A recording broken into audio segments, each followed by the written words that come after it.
Estimados irmãos, a liturgia deste terceiro domingo da Quaresma nos traz a seguinte reflexão: Deus tem sede da nossa fé e quer que encontremos nele a fonte da nossa autêntica felicidade. Deus tem sede da nossa fé e quer que encontremos nele a fonte da nossa autêntica, verdadeira felicidade.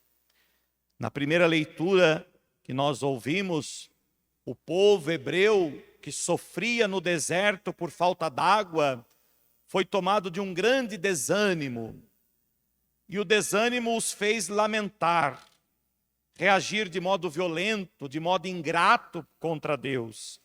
Chegam a revoltar-se contra Moisés e contra Deus. Tentaram o Senhor, dizendo: o Senhor não está no meio de nós? O Senhor está no meio de nós ou não? Chegaram até a tentar contra o próprio Deus, querer provar o próprio Deus. O povo exige, de certa forma, que Deus venha ao encontro de suas expectativas, de suas exigências, em vez de se abandonar confiante nas mãos de Deus. Portanto, vejam, meus irmãos, é na provação que nós devemos confiar no Senhor, né? Aquele povo na provação perdeu a confiança no Senhor. Quantas vezes nós também gostaríamos que Deus realizasse os nossos desígnios, que Deus satisfizesse todas as nossas expectativas, né? Em quantas ocasiões da nossa vida a nossa fé se manifesta um tanto quanto frágil, a nossa confiança se enfraquece, a nossa religiosidade é contaminada por elementos mágicos, meramente terrenos. Quantas vezes nós buscamos a Deus apenas para satisfazer nossas expectativas pessoais, para satisfazer nossos interesses. Assim também foi este povo. Esse povo se revoltou contra Deus porque Deus não os satisfez, porque Deus não supriu as expectativas que eles tinham, e por isso revoltou-se contra Deus. Quantas vezes nós ouvimos isso até hoje nos confessionários, né? Padre, me afastei de Deus, abandonei a igreja, porque Deus não me ajudou, porque nos momentos mais difíceis Deus não resolveu, Deus não solucionou, Deus não fez o milagre, por isso abandonei a Deus. Veja, uma fé voltada para um Deus que vem apenas para suprir os seus interesses. Não o contrário, um Deus que assumiu a nossa condição humana para justamente sofrer também aquilo que nós muitas vezes sofremos. Um Deus que assumiu em tudo a nossa humanidade e que aceitou carregar sobre si também, assim como nós, as nossas enfermidades, as provações, as tribulações, a própria morte. Um Deus que aceitou morrer pelo homem. Um Deus que aceitou se fazer criatura. Ele que, sendo criador, se submeteu à condição de criatura ao se fazer homem. Em tudo igual a nós, menos no pecado. Portanto, a nossa fé precisa estar voltada então para um Deus que é maior do que este Deus meramente que vem suprir as nossas expectativas. Mas um Deus em quem nós confiamos, um Deus em quem nós esperamos, um Deus em quem nós temos a certeza de que olha por nós, que está junto de nós, que se une a nós de tal forma que permanece conosco, tanto nas alegrias quanto nas tristezas, tanto na saúde quanto na doença. Um Deus que está sempre presente. Meus irmãos, as leituras de hoje nos deixam isso muito claro, e sobretudo o Evangelho, nesta belíssima passagem do encontro de Jesus com a samaritana. Se há uma sede física indispensável para viver nesta terra, se todos nós fisicamente necessitamos de água para viver nesta terra, é certo também que existe dentro de cada um de nós uma sede espiritual que só Deus pode satisfazer. E isso transparece claramente no diálogo entre Jesus e a samaritana, que veio tirar água do poço de Jacó. Tudo começa com o pedido de Jesus. Jesus lhe pede: dá-me de beber. A primeira impressão parece um simples pedido de um pouco de água num momento de cansaço, ao meio-dia, num dia com certeza ensolarado, meio-dia, por isso o evangelista faz questão de dizer que era meio-dia, portanto, num auge, né, o momento em que o sol estava ardendo na cabeça. Jesus mostra seu cansaço, sua fadiga e pede àquela mulher de beber. Portanto, a primeira impressão parece algo muito simples. No entanto, na realidade, ao pedir de beber àquela mulher samaritana, Jesus provoca nela um caminho interior que faz sobressair nela um desejo de algo mais profundo. Por isso, Santo Agostinho, comentando esse evangelho, diz que aquele que pedia de beber tinha sede da fé daquela mulher, assim como de todos nós. Jesus, de certa forma, se submete ao cansaço, à fadiga.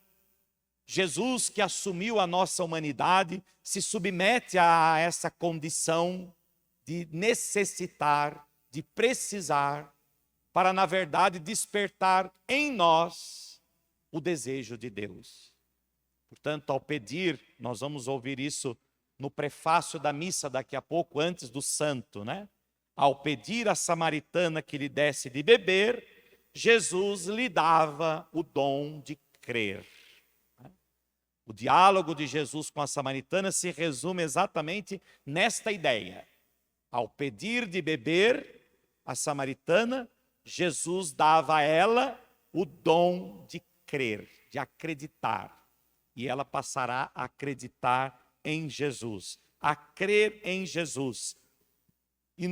E a sua fé será tão confiante, tão certa, a sua fé será tão consistente, que ela não guardará para si, mas ela será transmissora da fé.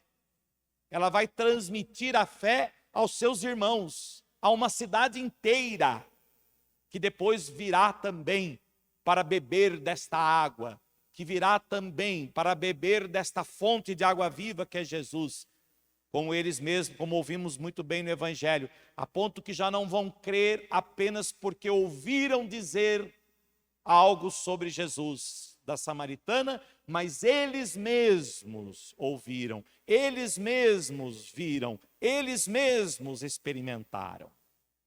Portanto, a mulher ia todos os dias tirar água de um antigo poço.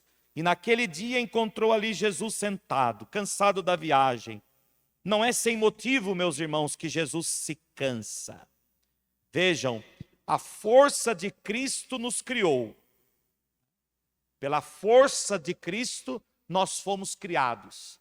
E pela fraqueza de Cristo, podemos assim dizer, pela debilidade de Cristo, pelo cansaço de Cristo, nós fomos recriados. Porque a recriação do homem está justamente na fé do homem a Deus por meio de seu Filho Jesus Cristo. Portanto, Deus manifestou a sua força na criação. Ao nos criar, Deus manifestou a sua força.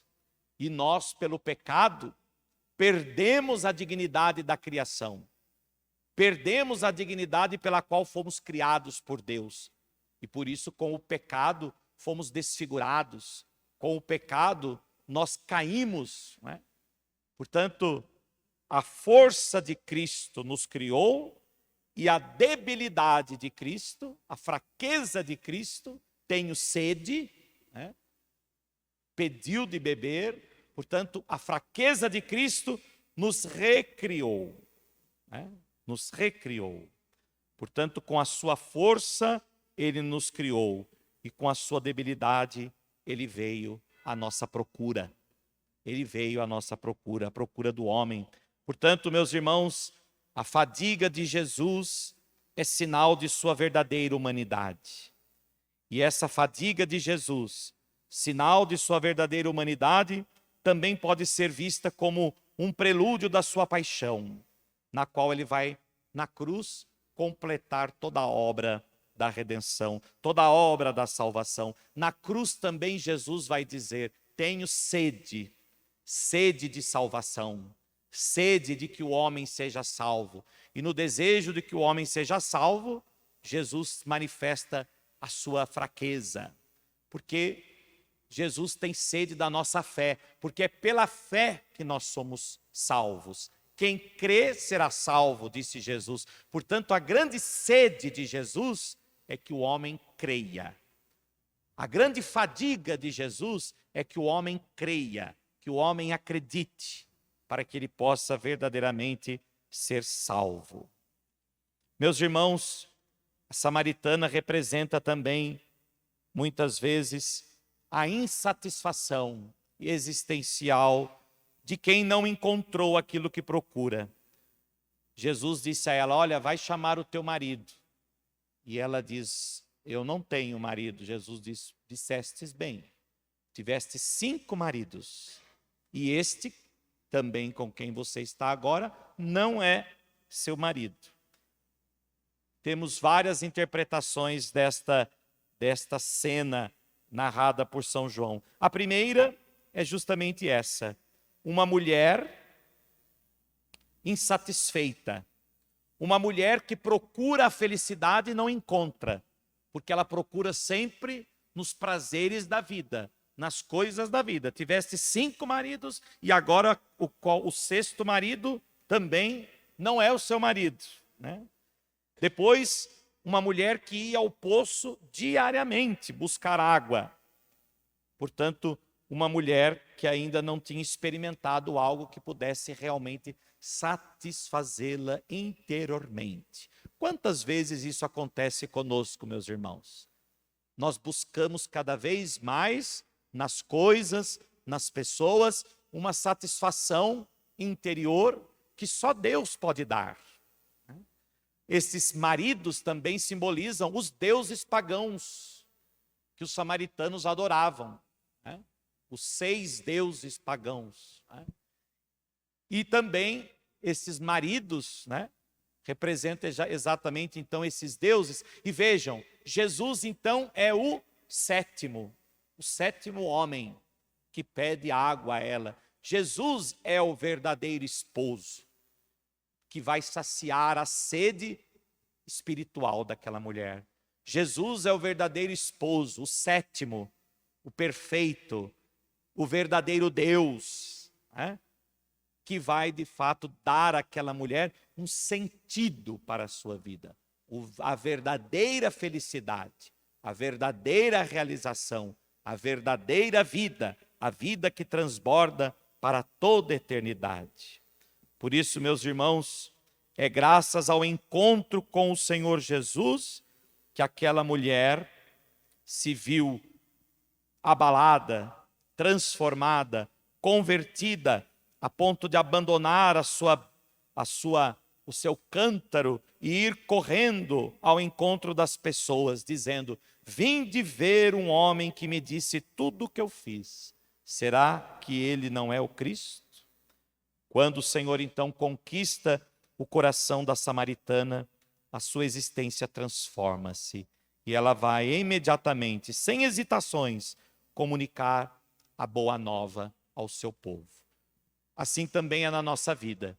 Quando nós verdadeiramente experimentamos algo que preenche a nossa vida, quando nós encontramos verdadeiramente em Jesus o sentido da nossa vida e encontramos nele a força de que necessitamos para viver a nossa fé, nós também somos chamados a testemunhar esta fé, testemunhar essa satisfação espiritual, porque certamente o nosso testemunho fará com que outros também venham experimentar desta água, que outros também venham experimentar desse encontro pessoal com Cristo e possam também ser transformados.